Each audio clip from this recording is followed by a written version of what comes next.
제일 첫 번째로 하나님은 누구신가에 대해서 좀 살펴보려고 하는 것입니다. 제일 먼저 과연 하나님이 계시는가에 대해서 살펴볼 필요가 있습니다.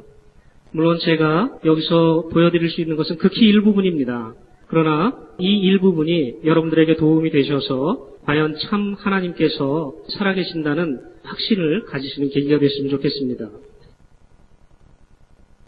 하나님이 존재하신다면 우리가 그분을 어떻게 알 수 있을까? 성경에 보니까 그분의 보이지 아니하는 것들, 곧 그분의 영원하신 권능과 신격은 창세로부터 분명히 보이며 만들어진 것들을 통해 깨달아 알 수 있나니 그러므로 그들이 변명할 수 없느니라. 성경이 이렇게 당당하게 선언하고 있습니다. 이 온 우주 만물을 살펴보면 하나님께서 계시다는 것을 부정할 수가 없다는 것입니다. 성경은 자체적으로 하나님이 계시다는 사실에 대해서 조목조목 설명하지는 않습니다. 그냥 선언하는 것입니다. 그러나 우리가 이성을 가진 존재들이라면 이 온 우주 만물을 볼 때 이것이 결코 우연히 이루어질 수 없다는 사실을 알 수 있다는 것입니다. 밤하늘에 우리가 별을 보면 너무나 아름답죠? 사람들이 옛날부터 생각했어요. 야, 저렇게 아름다운 별들, 도대체 저 별들 너머에는 무엇이 있을까?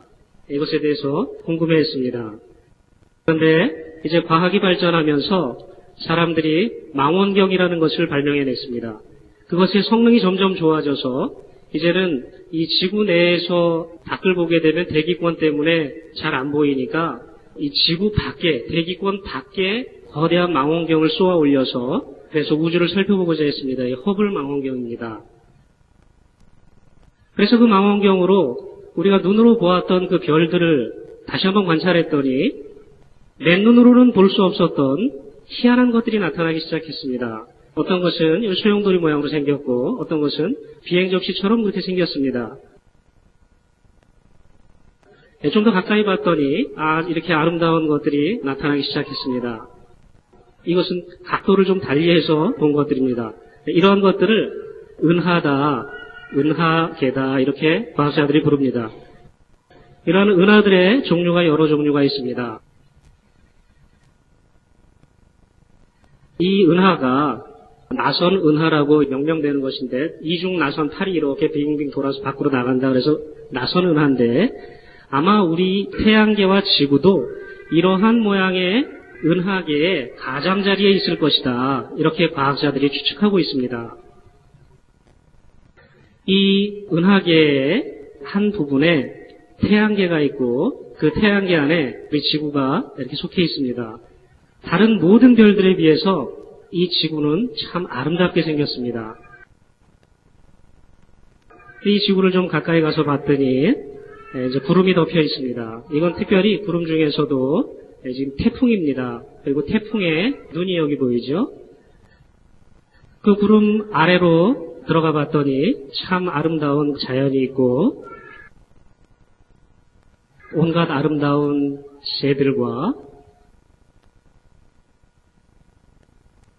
또 온갖 종류의 각양각색의 꽃들과 또 수를 헤아릴 수 없는 곤충들과 육지에만 이런 것들이 있는 것이 아니라 지구의 70% 이상을 덮고 있다고 하는 이 바닷속에도 물로 가득 차 있습니다. 이 땅에도 모든 아름다운 짐승들이 존재하고 있고 그 중에서 가장 독특하고 가장 아름다운 존재가 사람입니다. 이 지구를 연구하는 많은 과학자들이 이야기하는 바에 의하면 온 우주에 대해서 알면 알수록 지구가 참 독특하다. 그렇게 이야기를 합니다. 지구가 얼마나 독특한지 잠깐 보겠습니다. 태양계 내에서 유일하게 지구만이 생명체가 살아가기에 적당한 표면 온도를 유지하고 있습니다. 태양계 그러면은 태양 하나를 중심으로 해서 행성들이 이렇게 도는 시스템인데 그 태양으로부터 열이 발생하면 그 열이 행성들에 이렇게 비춰질 때 너무 가까우면 너무 뜨겁고 너무 멀면 너무 차갑다는 것입니다.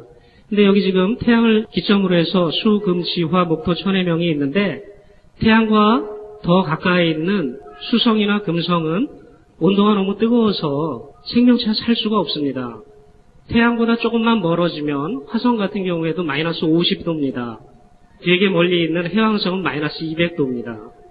유독 지구만이 평균 15도 정도의 표면 온도를 유지하고 있습니다.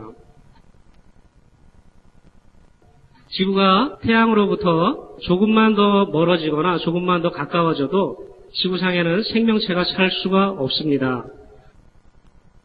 지구가 지금 태양으로부터 약 1억 5천만 킬로미터 정도 떨어져 있다고 하는데 생명체가 존재할 수 있는 거리가 있습니다. 그것을 라이프존이라고 하는데 지금 우리가 떨어져 있는 이 거리에서 좌우로 7% 내외로 행성이 돌아야만 그 행성 내에 생명체가 존재할 수 있다는 것입니다. 그리고 이 지구가 태양으로부터 떨어져 있는 거리만 문제가 되는 것이 아니라 지구의 크기도 문제가 됩니다. 왜냐하면 여러분이 중학교 때 이런 때 그 중력이라는 걸 배우셨죠? 중력이라는 것은 두 개의 물체가 있으면 두 물체가 서로 끌어당기는 힘입니다. 지구라는 물체가 나라는 물체를 끌어당기기 때문에 내가 지금 공중에 붕 뜨지 않고 바닥에 붙어 있는 거잖아요. 그런데 이 지구가 엄청나게 커버리면 끌어당기는 힘이 엄청나게 커지겠죠. 이게 지구보다 조금 작은 달나라에 가면은 우리 지구보다도 중력이 6분의 1 정도밖에 되지 않아서 사람들이 슬로우 모션 하는 것처럼 그렇게 걸어다니지 않습니까? 우리 지구가 만약에 좀 더 무겁다면 그러면 우리가 한 발짝 떼는데 상당히 어렵다는 거예요. 그게 너무나 커지면은 사람의 이 근육, 이 생물체의 근육이 버틸 수 있는 한계를 넘어서 버리게 됩니다. 그렇게 되면 생물체가 살 수가 없어요. 그 다음에 생명체를 유지하는 데 결정적인 역할을 하는 물, H2O, 물이 지구상에는 매우 풍부합니다. 물은 다른 물질들에 비해서 물리화학적으로 아주 독특한 성질을 가지고 있습니다. 지구는 또 약 24시간 동안을 주기로 해서 자전을 하는데, 자, 이 자전이 왜 필요하냐면요. 지구가 태양열로 인해서 한쪽 면이 극도로 뜨거워지거나 반대면이 너무 차가워지는 것을 막아주는 것입니다. 여러분이 길거리에 다니시다 보면은 트럭 위에다가 닭을 꼬챙이로 탁 꽂아갖고 빙빙 돌리면서 바베큐 해주는 그런 장면을 보시죠? 그게 돌려주지 않고 그대로 놔두면 빛을 받는 쪽은 타버리고 반대쪽은 안 익겠죠? 지구가 바베큐처럼 빙빙 돌아줘서 전체 지구가 기온이 일정하게 유지가 되는 것입니다. 그리고 또 이 지구가 이렇게 수직으로 축이 되어 있는 것이 아니라 약간 기울어져 있습니다. 그래서 이것이 북반구의 많은 육지들을 이용 가능하게 하고 곡식의 경작에 필요한 비옥한 토양을 증가시키게 됩니다. 그리고 또 이 지구가 자전하는 것은 지구의 대기와 바닷물을 순환시켜줍니다. 이게 돌아가니까 바닷물이 움직이는 거예요. 대기도 움직이고. 만약에 바닷물이 순환을 하지 않고 정체해 있으면요, 물이 썩게 되죠. 이 썩은 물 다 어떻게 합니까? 생물체 다 죽겠죠? 생명체에게 필요한 산소를 풍족하게 공급해주는 바다 생물들이 살아남으려면 물이 자꾸 움직여서 스스로 정화를 해줘야 됩니다.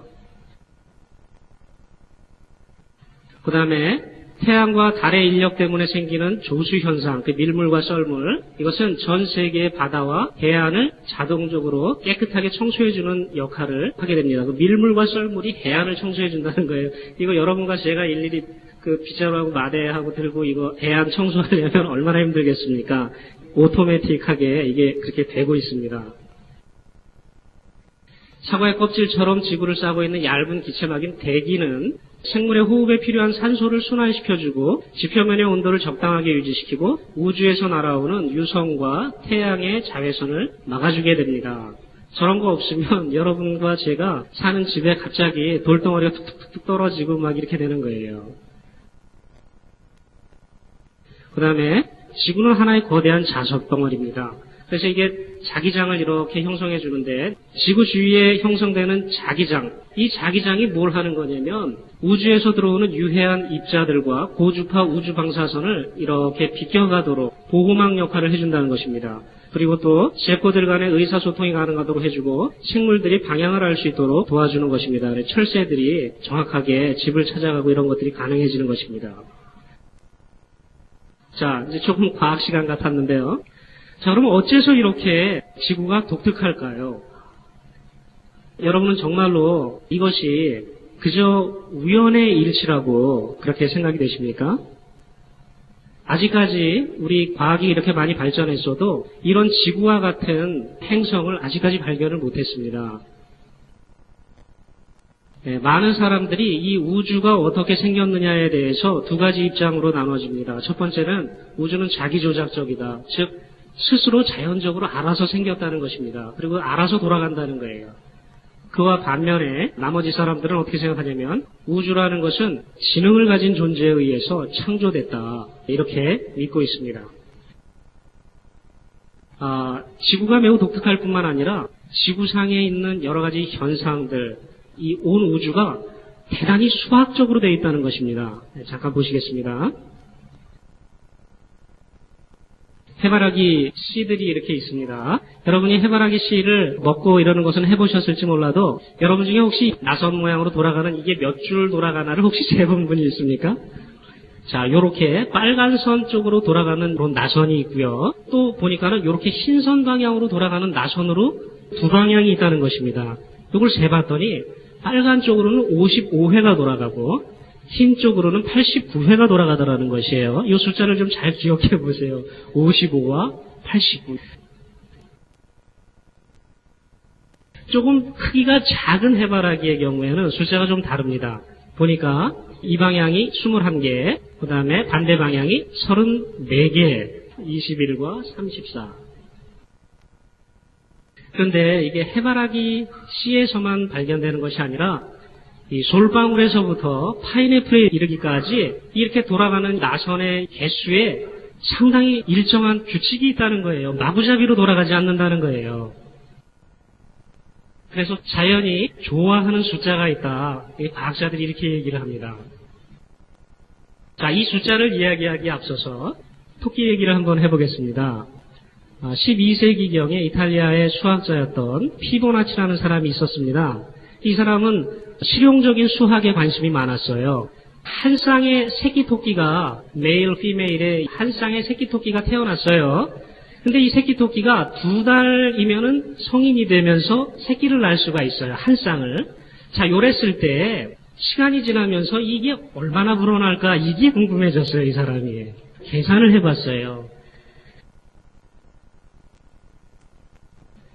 그랬더니 자 보세요. 첫째 딸에는 아직 새끼입니다. 둘째 딸에 성인이 돼서 새끼 한 쌍을 낳았어요. 자, 셋째 딸에는 얘가 그대로 성인이니까 한 쌍을 또 낳았어요. 그런데 여기 아까 먼저 난 얘는 첫 번째 딸이니까 아직 새끼예요. 자, 그 다음에 넷째 딸이 됐는데 얘는 또 낳았어요. 그 다음에 이 빨간 애는 아직 새끼예요. 그런데 얘가 드디어 어른이 됐어요. 그래서 한 쌍을 또 낳습니다. 자, 그래서 다섯째 딸이 되니까 이렇게 됐어요. 자, 그러면 그 다음 달에는 몇 마리가 될까요? 예, 13마리가 나와요. 이게 머리가 좋으신 분들은 금방 눈치를 채셨을 거예요. 뭐냐면 그 다음 달에 나오는 것들의 그 숫자를 보니까 이게 보니까 처음에는 규칙이 없는 것 같더니 여기서부터 보니까 앞에 거 2개를 더해서 2가 되고 2와 2를 더해서 3이 되고 2와 3을 더해서 5가 되고 이렇게 2개를 더하면 그 다음 게 나오는구나. 그걸 알 수가 있습니다. 그럼 13 다음에 뭐가 나오겠습니까? 예, 21, 34, 55, 89, 144. 자, 아까 우리가 해바라기 씨 관찰할 때 55와 89를 보셨었죠? 조금 작은 해바라기는 21과 34가 있었죠? 해바라기 씨가 마구잡이로 나눈 줄 알았더니 상당히 수학적인 규칙에 따라서 나고 있습니다.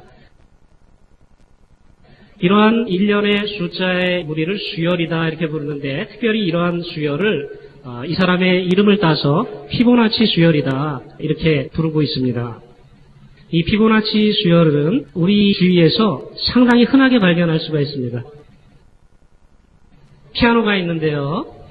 우리가 피아노의 건반 중에서 한 옥타브를 이야기할 때 한 옥타브는 흰 건반이 8개가 있고요. 검은 건반이 5개인데 특별히 또 2개와 3개로 나뉘어 있습니다. 그래서 총 13개가 됩니다. 이 숫자가 지금 전부 어디에 나오는 숫자입니까? 2, 3, 5, 8, 13. 다 여기에 나와요. 그렇죠? 그 다음에 여러분이 낚싯줄을 1m를 잘라서 소리를 퉁 튕겼을 때, 그것을 기준으로 했을 때, 그것의 3분의 2를 잘라서 튕기면은, 그러면 처음보다 5도 높은 음이 납니다. 이것을 반으로 뚝 잘라서 소리를 내보면 8도 높은 음이 납니다. 이러한 음계를 피타고라스 음계다 그러는데요. 1, 2, 3, 5, 8 이게 전부 어디에 나타나는 숫자입니까? 네, 다 아래에 나타나요.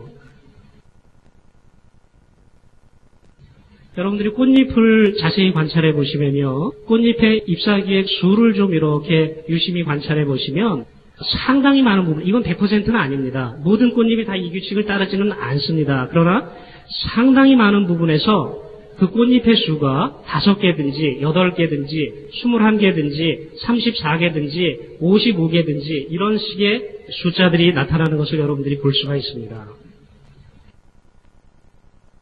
꽃만 그러냐? 잎사귀도 그렇습니다. 이 잎사귀가 이렇게 쭉 올라갈 때 물론 여러 가지 방식으로 이렇게 대칭적으로도 나고 하긴 하지만 이렇게 건너서 나는 이런 잎사귀를 위에서 내려다보면 1, 2, 3, 4, 5 이렇게 올라갈 때 이렇게 한 바퀴를 빙글 돌아가면서 이게 잎사귀가 난다는 거예요. 이걸 잎차례다 이렇게 부릅니다. 이걸 이제 n분의 t다 그러는데 이게 이제 t번 회전하는 동안에 잎이 n개 나오는 비율 이렇게 했을 때 느릅나무는 이게 한 번 회전하는 동안 잎이 2개 나온다. 아몬드 같은 경우에는 5번 회전하는 동안 13개의 잎이 나온다. 이렇게 다 조사가 됐습니다. 90% 이상이 이 규칙을 따르고 있습니다. 이 숫자가 지금 전부 밑에 있는 숫자죠. 이러한 패턴은 각 잎들이 다른 잎들을 가리거나 밀집되지 않으면서 햇빛과 공기에 최대한 노출되도록 만들어서 가장 유효한 방식으로 공간을 채울 수 있게 한다는 것입니다. 이게 가장 유효한 방식이라는 거예요. 효율성이 최상이라는 거예요. 그렇다면 이 식물들이 어떻게 이런 수학을 알았을까요? 이게 지금 염색체인데요. 염색체 안에 DNA 이중 나선 구조인데요. 요곳에 크기를 재보니까 요 폭이 21옹스트롱이고 옹스트롱은 1억 분의 1cm입니다. 요 시작점에서부터 시작해서 한 바퀴 돌아오는데 여기까지 한 바퀴 돌아오는 데까지의 그 길이를 재봤더니 이게 34옹스트롱이라는 거예요. 21과 34. 우리의 생물체의 가장 작은 부분에서 이런 피보나치 수열을 발견할 수가 있습니다. 자, 그럼 여러분들 스스로 한번 생각해 보시기 바랍니다. 우주가 대폭발에 의한 혼돈으로부터 생겨났다면 지금 대학생들한테 물어보면 거의 대부분 이거 믿는 거예요. 대폭발에 의해서 우주가 생성됐고 사람은 진화돼서 원숭이에서 사람이 됐다. 거의 대부분 그거 믿는 거거든요. 그런데 우주가 대폭발에 의한 혼돈으로부터 생겨났다면 어째서 우주와 자연은 정교한 수학적 질서를 따르겠습니까? 여기에 지금 풍선에다가 밀가루를 가득 넣어서 바람을 점점 세게 불어서 이게 펑 터져서 날아간다면 그것이 어떤 규칙성을 가지고 날아가겠습니까? 아니잖아요. 마구잡이로 날아가잖아요. 그런데 어떻게 그렇게 해서 펑 하고 터져서 나온 우주가 어떻게 이렇게 수학적이고 정교하다는 것입니까?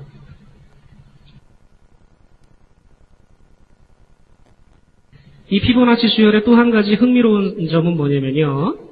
이 뒤에 있는 수를 바로 앞에 있는 수로 나눴을 때 이게 이제 앞쪽에서는 이런 규칙이 좀 어긋나지만 뒷부분으로 점점 갈수록 이 값이 1.618에 접근합니다. 이것을 황금비다 이렇게 불러요. 황금비라는 얘기는 가끔 들어보셨죠? 자, 황금비라는 게 어떤 의미가 있는 거냐면요. 이렇게 긴 선이 있을 때 여기를 이렇게 잘랐어요. 어느 한 부분을 잘랐을 때 긴 쪽이 나오고 짧은 쪽이 나오고 전체가 나오겠죠? 그랬을 때 긴 쪽을 짧은 쪽으로 나누든지 또는 전체를 긴 쪽으로 나누든지 그 비율이 똑같습니다. 그게 1.618이 나온다는 거예요. 이걸 황금비다. 그러니까 이 전체 중에서 이 부분을 나눴을 때 제일 보기가 좋다는 거예요. 이러한 황금비는 우리 일상생활에서 수도 없이 많이 응용됩니다. 여러분이 한 장씩은 다 갖고 계시는 크레딧 카드도 세로와 가로의 이 비율이 1대 1.618입니다. 그리고 또 은행 통장도 마찬가지고요. 또 대부분의 그 창틀의 규격도 그렇고요. 이런 모양이 될 때 사람이 보기에 가장 편안하고 가장 아름답게 보인다는 거예요. 그래서 황금비예요. 불가사리가 있는데요. 불가사리는 오각형이죠. 저 오각형 볼 때 여러분 상당히 아름답다 이런 생각 안 드십니까? 조화가 너무나 잘 돼 있고 아주 보기가 좋다 이런 생각이 드시죠? 왜 그런지 설명드릴게요. 자, 지금 요선 대 요선의 길이 또는 요선 대 요선의 길이 또는 요 긴 선 대 전체의 길이 그 모든 길이의 비율이 1대 1.618이에요. 완전한 황금비를 이루고 있어요. 그래서 이렇게 보기가 아름다운 거예요.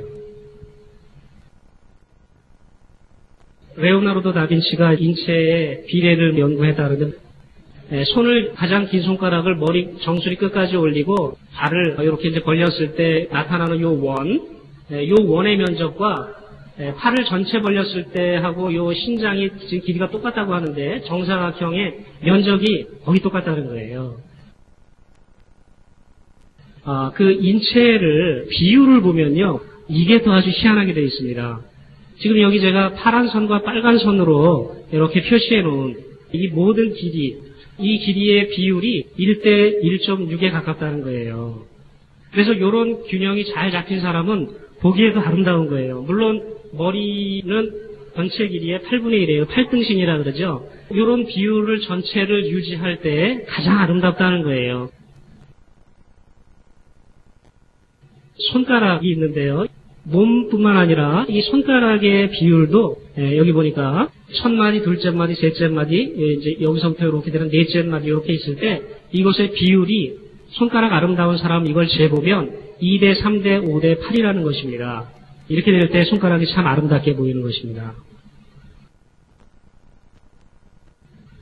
지금 성형 열풍이 상당히 많이 불고 있는데요. 성형외과 의사들이 아무렇게나 얼굴을 뜯어고치는 게 아니고요. 어떤 법칙이 있습니다. 사람의 얼굴이 아름답게 보이는 그 규칙이 있어요. 그래서 여기에 지금 이 보라선 대 녹색선 또는 녹색선 대 노란선 또는 노란선 대 파란선의 이런 모든 비율이 1대 1.6 정도가 나올 때 그때 가장 아름답다는 거예요.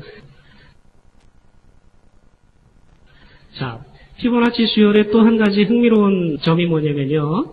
여기 지금 가로 세로 1cm인 정사각형이 있습니다.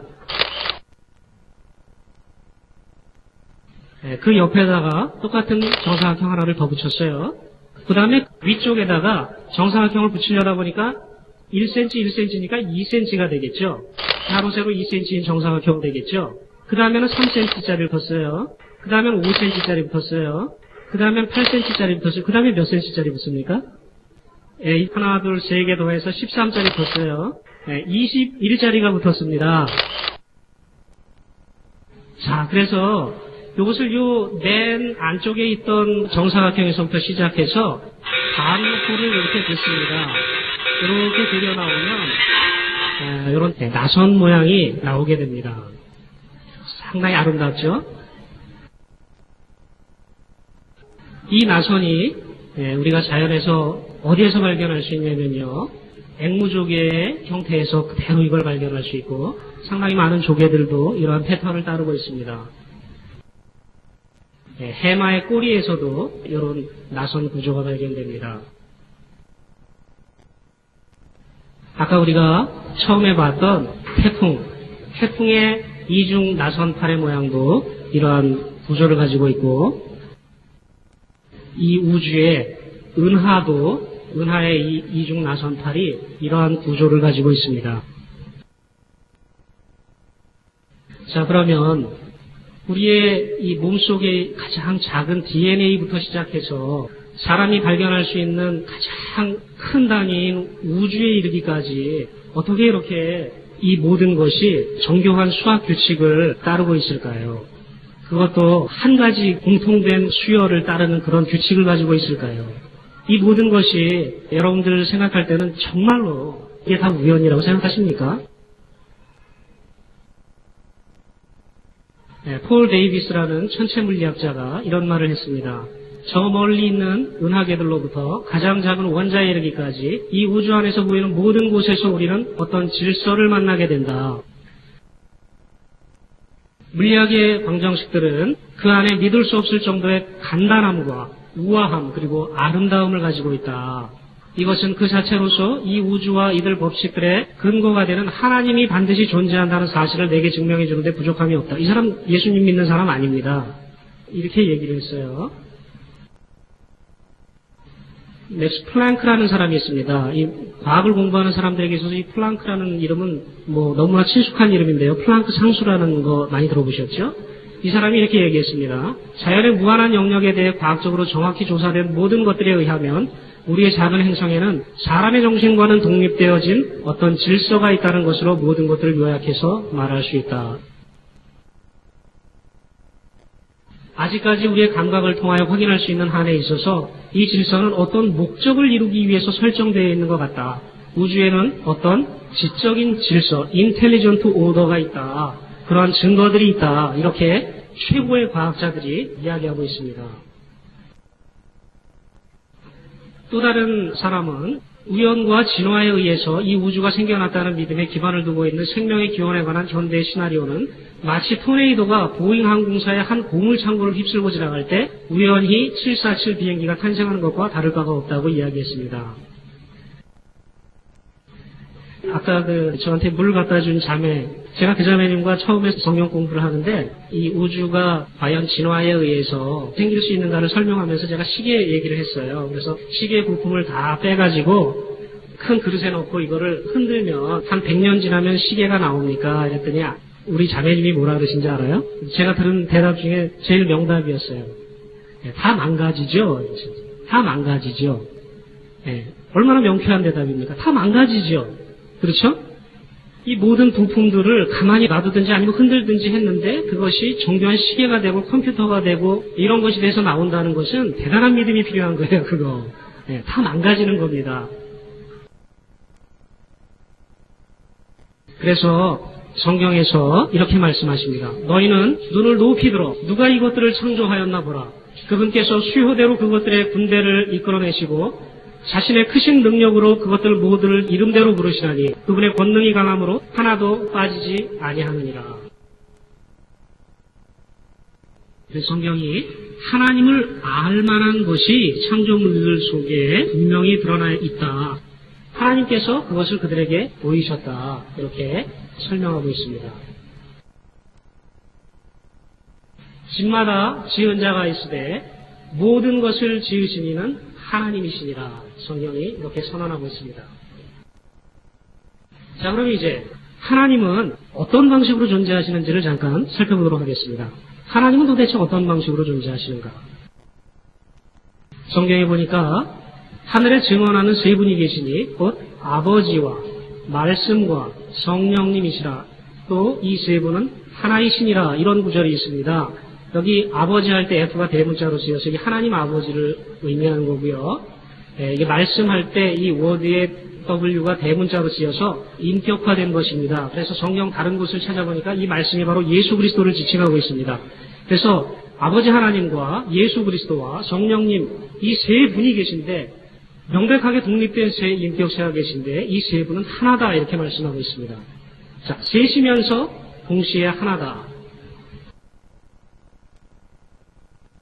아니 그럼 이게 머리가 셋 달린 괴물이란 얘기인가?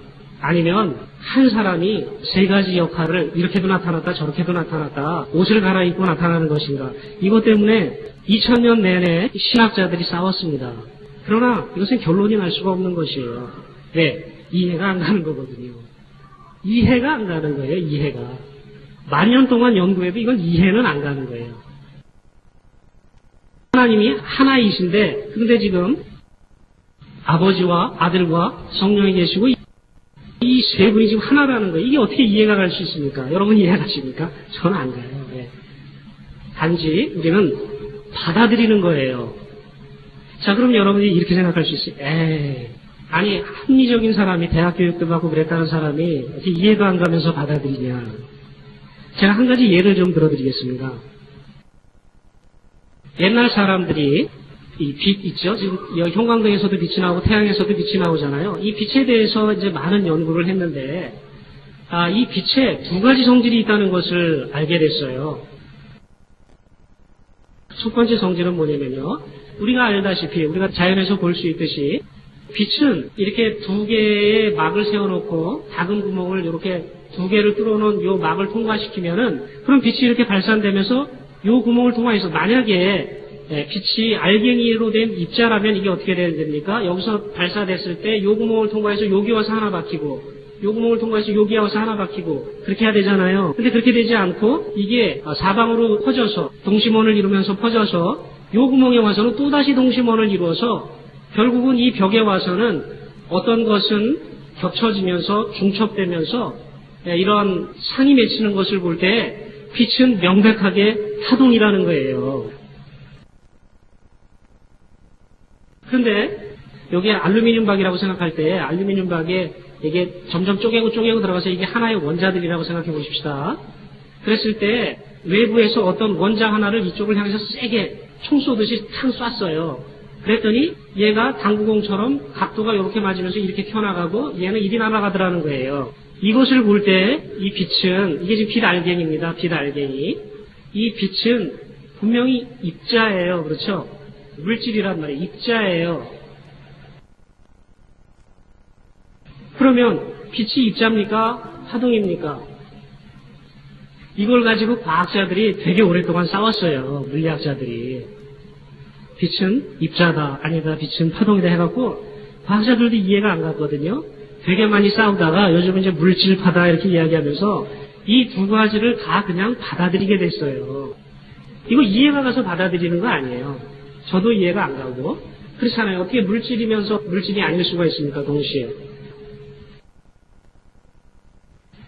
하나님이 만약에 이 온 우주 만물을 창조하신 분이시고 이 온 우주 만물이 하나님에 의해서 창조됐다면 우주라고 하는 이거 자체도 하나님의 특성이 나타나 있을 거라고 우리가 추론해 볼 수 있습니다. 이 우주는 우리가 시공간이다 이렇게 보통 이야기를 하는데 시간과 공간을 합쳐서 시공간이다 이렇게 부르는 거예요. 저와 여러분이 여기 사는 거예요. 시공간에 사는 거예요. 그런데 이 시간이라는 것은 과거와 현재와 미래로 되어 있습니다. 공간은 가로와 세로와 높이로 구성되어 있습니다. 하나는 1과 1과 1이 조합돼서 3이 되는 시스템이고 하나는 1과 1과 1이 조합돼서 1이 되는 시스템이에요. 그렇죠? 그래서 이 우주 자체가 하나님의 작품이기 때문에 하나님의 속성을 닮아 있다. 삼위일체처럼 만들어져 있다. 우리가 그것을 알 수 있습니다. 그럼 이제 여러분 중에 이렇게 질문하실 분이 있습니다. 하나님이 좀 눈에 보이면 좋겠는데 눈에 보이질 않습니다. 눈에 보이지 않는 하나님을 어떻게 우리가 믿을 수가 있습니까?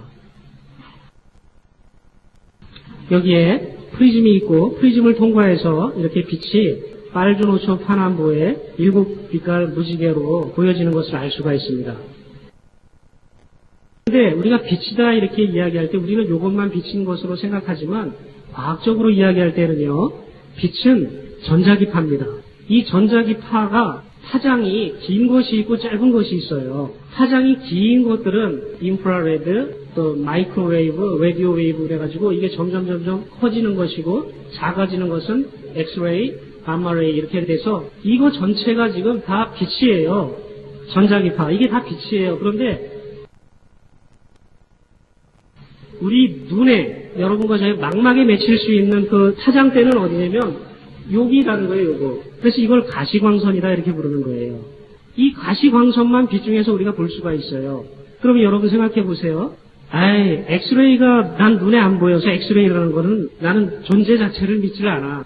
그런 분은 팔 부러지면 병원에 가서 그 빛 한번 쐬보세요. 그러면 여러분의 뿌려진 뼈가 정확하게 나타납니다. 그게 엑스레이가 있다는 증거입니다. 여러분이 전자레인지에다가 집어넣고 버튼을 누르면은 음식이 더워지죠? 그거 왜 그렇습니까? 마이크로웨이브 때문에 그래요. 눈에 안 보인다고 해서 없는 것이 아닙니다. 우리가 눈에 볼 수 있는 것은 극히 제한적입니다. 이 온 우주가 물질과 비물질로 되어 있고 우리는 물질에 속한 것들 중에서 일부를 볼 수 있는 것입니다.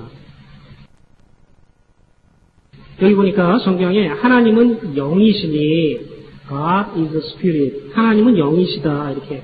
영은 눈에 보이지 않습니다. 하나님 영이시라는 거예요. 우리 사람이 하나님을 닮아서 삼위일체처럼 되어 있습니다. 사람에게 몸이 있어요. 이 몸에 오감이 있습니다. 눈, 코, 입, 귀, 피부가 있어요. 이 각각이 색깔과 냄새와 맛과 소리와 온도를 감지합니다. 우리에게 혼이 있습니다. 이 혼은 지성과 감정과 의지가 있습니다. 이 각각이 학습, 상상, 기억하고 감정이 희노애락을 느끼고 의지가 결단을 하는 것입니다. 우리에게 또 한 가지 영이 있습니다. 이 영이 양심을 가지고 있고 선악을 분별하면서 영적 세계를 분별하게 됩니다. 자, 그럼 이제 이 몸에 속한 것들, 이것은 물질에 속해 있고 이 혼과 영에 속한 것은 물질이 아니에요. 자, 냄새라는 게 세상에 존재하죠. 그렇죠? 냄새가. 그런데 냄새라는 것은 뭐가 감지하는 겁니까? 우리 몸에 오감이 있는데 눈, 코, 입, 귀, 피부 중에서 코가 감지하잖아요. 그런데 눈이 냄새를 아무리 감지하려고 해보는데 봤더니 냄새가 느껴지지 않는다는 거예요. 감지가 안 된다는 거예요. 그래서 이 눈이 야, 이 세상에 냄새라는 건 없어. 이렇게 얘기한다면 얼마나 우스운 것입니까? 코가 소리를 감지해보고자 아무리 킁킁거려도 소리가 감지가 되지가 않아요. 문제가 뭡니까? 감각 기관과 대상이 서로 다르다는 것이에요. 우리의 색깔은 눈으로 감지하는 것입니다. 그런데 우리의 의지가 아무리 내 의지를 사용해서 저건 빨간색이야, 저건 빨간색이야 아무리 한다고 해서 이게 감지가 되는 것입니까? 아니에요. 눈이 보면 아는 거예요. 그렇죠? 똑같습니다. 영의 세계가 분명히 존재합니다. 영이 있어요. 하나님은 영이시니 그랬어요. 우리 사람에게도 영이 있습니다. 하나님 눈에 안 보입니다. 눈에 안 보일 수밖에 없어요. 눈은 뭐 하는 거예요? 색깔이나 이런 모양이나 이런 걸 감지하는 거예요. 눈이 영을 감지하라고 있는 게 아니에요.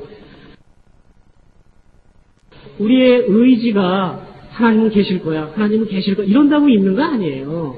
우리의 지성을 통해서 어느 정도 도움받을 수 있지만 정확하게 영의 세계를 파악할 수 없습니다. 영은 뭐가 감지하는 거예요? 영은 영이 감지하는 거예요. 사람의 영이 하나님과 또 영적 세계를 감지하는 것입니다. 네, 그래서 성경에서 보니까 영적인 것들은 영적인 것으로 비교한다. 이렇게 정확하게 말씀하고 있습니다. 자, 그 다음에 또 한 가지 이렇게 질문하는 분들이 많이 있습니다. 다 좋다는 거예요. 다 좋은데 나는 근데 이거 하나 때문에 못 믿겠다는 거예요. 뭐냐면 하나님이 정말 살아계신다면 왜 이 세상에 이렇게 끔찍한 악들이 존재하냐는 거예요. 카스트로니, 김정일이니, 히틀러니, 지존파니, 테러리스트 왜 이런 악들이 존재하냐는 거예요. 하나님 계시면 그거 다 쓸어버리고 없어야 되지 않냐는 거예요. 그렇죠? 여러분들 이런 생각 해보신 적 있으시죠? 자, 우리가 이것을 생각하려면 시간의 개념을 조금 생각해 볼 필요가 있습니다. 우리가 지금 어디에 있냐면 AD 1000년, 2000년에서 2006년 해서 우리가 여기 서 있습니다. 지금 성경을 성경대로 믿으면 아담서부터 지금까지는 한 6000년 정도 되는 것으로 그렇게 인류의 역사를 생각해 볼 수가 있습니다. 자, 그런데 지금 우리가 요때쯤 태어나갖고 요 부분에서 지금 바둥바둥거리고 살고 있잖아요. 근데 이걸 좀 거시적인 안목에서 큰 틀에서 이렇게 보면 우리는 지금 여기 살고 있지만 이런 역사들이 있어 왔어요. 그래서 지금 아담이 저때쯤 사람이고 노아, 아브라함, 욥, 다윗 이런 사람들이 다 저때쯤 사람이고 중세시대고 우리나라 이 고조선이 요때쯤이고 삼국시대, 고려, 조선, 대한민국 해서 우리가 좀 이런 역사를 지금 살고 있는 거예요. 고조선 생기기 전에도 인류의 역사는 있었어요. 그럼 이런 역사를 좀 더 넓은 안목에서 생각해 보면 이렇게 축소가 될 수 있습니다. 이것을 더 넓은 안목에서 생각해 보세요. 영원 후와 영원 전으로 해서 더 넓은 안목에서 생각해 보면 우리 인류의 역사라는 것은 6000년이라는 것은 한 점에 불과한 것입니다. 요 기간 동안에, 요 점의 기간 동안에 하나님께서 악들을 잠시 눈 감아 주시는 거예요. 잠시. 하나님께는 하루가 1000년 같고 1000년이 하루 같다고 하셨습니다. 잠시 눈 감아 주시는 거예요. 하나님은 악을 참아 볼 수도 없는 분이시라고 말씀하셨는데 잠시 잠깐 하나님 참으시는 거예요. 이 이후에는 악이 존재하지 않을 겁니다. 하나님이 다 정화하실 거예요. 걱정하지 않으셔도 돼요.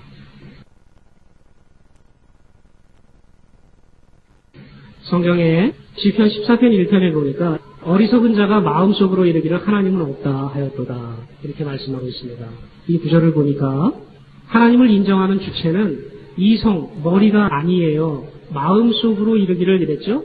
머리로는 알아요. 이성적인 사람이라면 이 온 우주 만물을 볼 때, 아까 제가 보여드렸잖아요.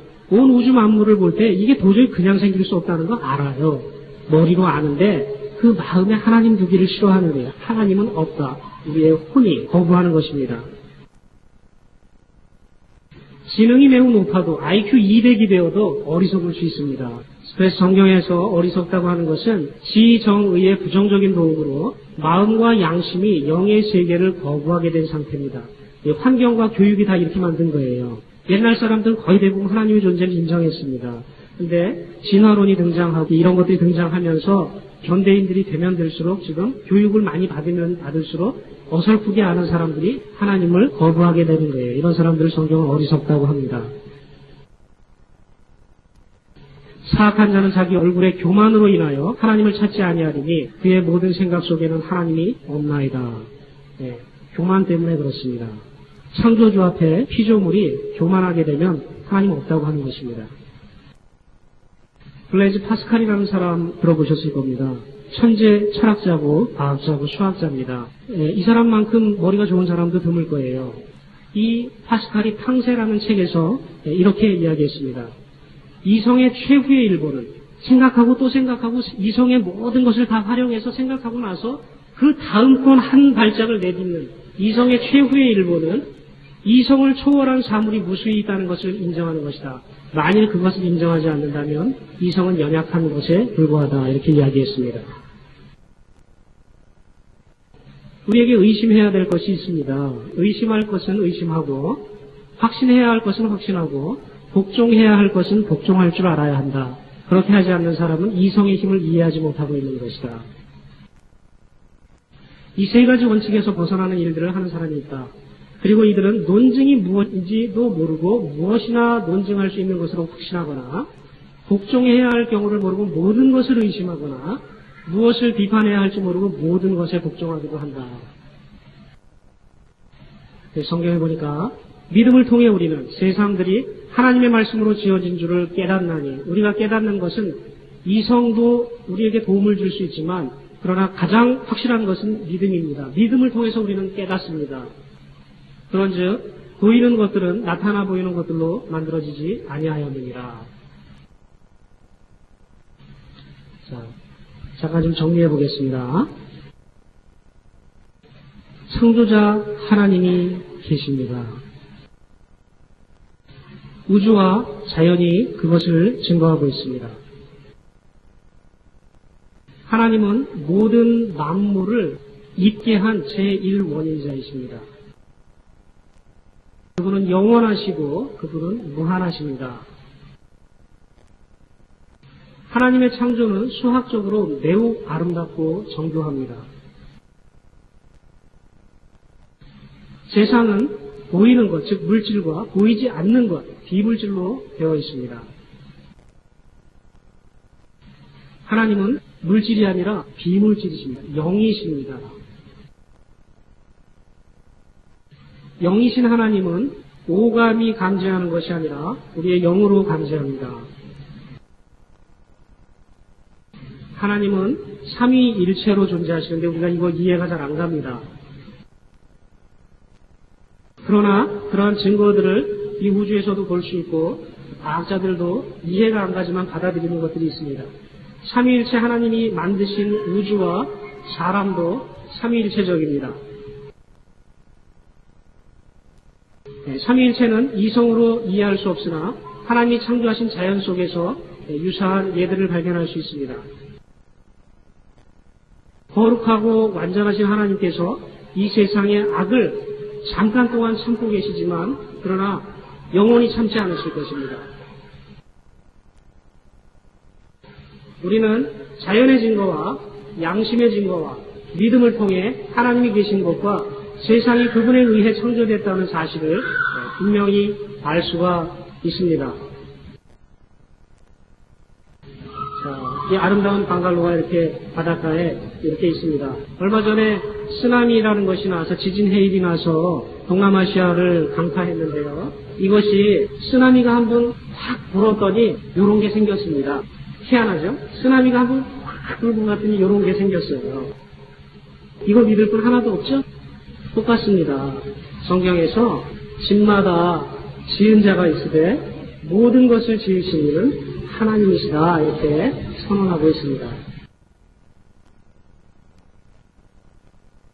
믿음이 없이는 하나님을 기쁘게 하지 못하나니 그분께 나아가는 자는 반드시 그분께서 계시는 것과, 이게 출발점입니다. 계시는 것과 또 그분께서 부지런히 자신을 찾는 자들에게 보상해 주시는 분이심을 믿어야 하느니라 이렇게 말씀하고 있습니다.